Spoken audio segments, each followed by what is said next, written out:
Reba Monica John ఈ పేరు చెప్తే చాలా మందికి తెలియకపోవచ్చు. కానీ సామజవర్గంన సినిమా పేరు చెప్పినా, మ్యాడ్ స్క్వేర్ లో స్వాతిరెడ్డి పేరు చెప్పినా ఇట్టే గుర్తుకొస్తుంది. తెలుగులో పూర్తి స్థాయిలో ఒకే ఒక్క సినిమాలో నటించినప్పటికీ తన అద్భుతమైన నటనతో కుర్రకారును ఆకట్టుకుంది రెబా. తాజాగా కూలీ సినిమాలోనూ తనదైన నటనతో ఆకట్టుకుంది. ఈ నేపథ్యంలో రెబా మోనికా జాన్ గురించి కొన్ని ఆసక్తికర అంశాలు తెలుసుకుందాం. రెబా మోనికా జాన్ 1994 ఫిబ్రవరి 4న బెంగళూరులో పుట్టారు. వీరిది మలయాళీ కుటుంబం. తండ్రి వ్యాపారి. చిన్నతనంలోనే మోడలింగ్ లోకి అడుగుపెట్టింది. చిన్న యాడ్స్ లోనూ నటించింది. మాస్టర్స్ పూర్తయ్యాక సినిమాల్లోకి వచ్చేందుకు ప్రయత్నాలు చేసింది. అలా 2016లో మలయాళంలోని నివిన్ పోలీ నటించిన జాకో బింటే స్వర్గరాజ్యంలో తొలిసారిగా వెండి తెరపై మెరిసింది.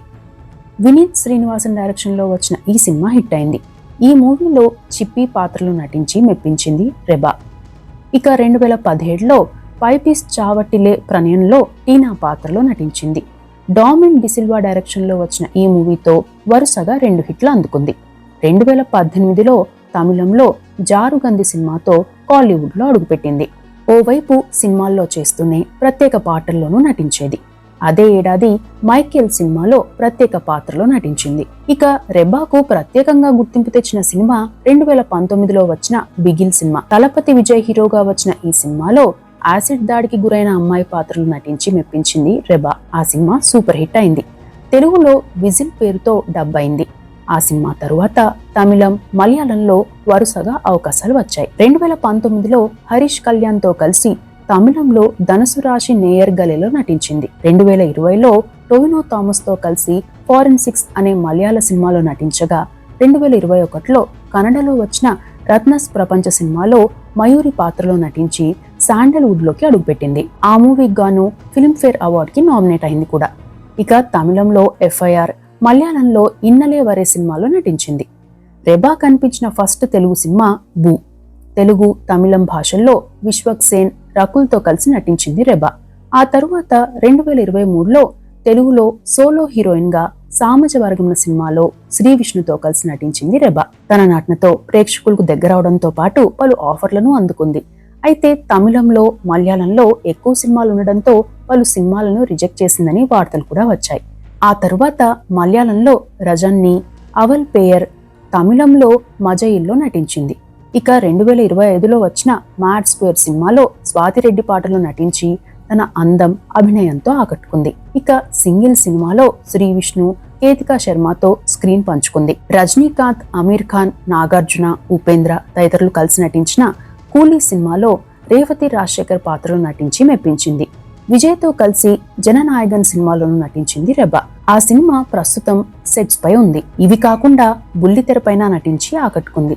మనోరమ టీవీలో మిడుక్కి రియాలిటీ బ్యూటీ కాంటెస్ట్ లో పాల్గొని సెకండ్ రన్నర్ అప్ గా నిలిచింది. ఆహా తమిళంలో కామెడీ సిరీస్ ఆకాశవాణిలో వాణి పాత్రలో నటించింది. ఇక రెబా మోనికా జాన్ పర్సనల్ లైఫ్ విషయానికి వస్తే, రెబా మోనికా జాన్ 2022లో తన చిన్ననాటి స్నేహితుడు, ప్రియుడు జోమన్ జోసెఫ్ ని పెళ్లి చేసుకున్నారు. వీరి వివాహానికి సంబంధించిన వార్తలు ముందుగా బయటకు రాలేదు. సడన్ గా పెళ్లి ఫోటోలు షేర్ చేసి అందరికీ షాక్ ఇచ్చింది రెబా. అప్పటి వరకు వీరిద్దరూ ప్రేమలో ఉన్నారనే విషయం ఆ కుటుంబ సభ్యులకు తప్ప వేరే వారికి తెలియకుండా జాగ్రత్త పడింది. ఇక జోమన్ జోసెఫ్ ఒక MNC కంపెనీలో కన్సల్టెంట్ గా చేస్తున్నారు. మరికొన్ని విషయాలకు వస్తే, రెబా మోనికా జాన్ హీరోయిన్ అను ఇమ్మాన్యుయల్ కు బంధువు అనే ప్రచారం జరిగింది. మలయాళంలోనూ ఇదే అంశంపై ప్రచారం జరిగింది. అయితే ఓ ఇంటర్వ్యూలో ఈ అంశంపై రెబా మోనికా జాన్ మాట్లాడుతూ 2016లో ఒకేసారి మలయాళంలో హీరోయిన్లుగా ఎంట్రీ ఇచ్చామని, ఓ వ్యక్తి ఈ రూమర్ ను క్రియేట్ చేశారని, అప్పటి నుండి అలాగే ఉండిపోయిందని చెప్పారు. తమ మధ్య ఎటువంటి బంధుత్వం లేదని, అయితే ఆ రూమర్ వల్ల ఎలాంటి సమస్య లేదని చెప్పింది రెబా. కొన్నాళ్ల క్రితం బెంగళూరులో చర్చ్లో ఫ్రాంక్లిన్ విజిల్ అనే వ్యక్తి పరిచయమయ్యాడు. అయితే కొన్నాళ్లకు అతను ప్రేమిస్తున్నానని, పెళ్లి చేసుకోమని రెబా వెంటపడి వేధిస్తూ ఉండేవాడట. రోడ్డుపై కనిపించినా వేధించేవాడు. ఉన్న కొద్దీ అతని వేధింపులు ఎక్కువ అవుతుండటంతో అతడిపై పోలీసులకు ఫిర్యాదు చేశారు రెబా. దీంతో బెంగళూరులోని మడివాల పోలీసులు అతన్ని అరెస్ట్ చేశారు. తెలుగు, తమిళం, మలయాళం, కన్నడలో సినిమాలతో బిజీ ఉన్న రెబా ప్రస్తుతం బెంగళూరులో నివాసం ఉంటున్నారు. కొన్నాళ్ల క్రితం ఓ ఇంటర్వ్యూలో సంచలన వ్యాఖ్యలు చేశారు రెబా. మలయాళం, తమిళంలో హీరోయిన్ గా చేస్తున్న సమయంలో ఓ స్టార్ హీరో తనతో డేటింగ్ కి రావాలని డైరెక్ట్ గా అడిగారని, అయితే తాను వెళ్ళలేదని, అందులో బాధపడి టైం వేస్ట్ చేసుకోవడం ఎందుకు అనిపించిందని వ్యాఖ్యానించారు. అప్పట్లో ఈ వ్యాఖ్యలు సంచలనం రేపాయి. ఇవి హీరోయిన్ రెబా మోనికా జాన్కి సంబంధించిన అంశాలు.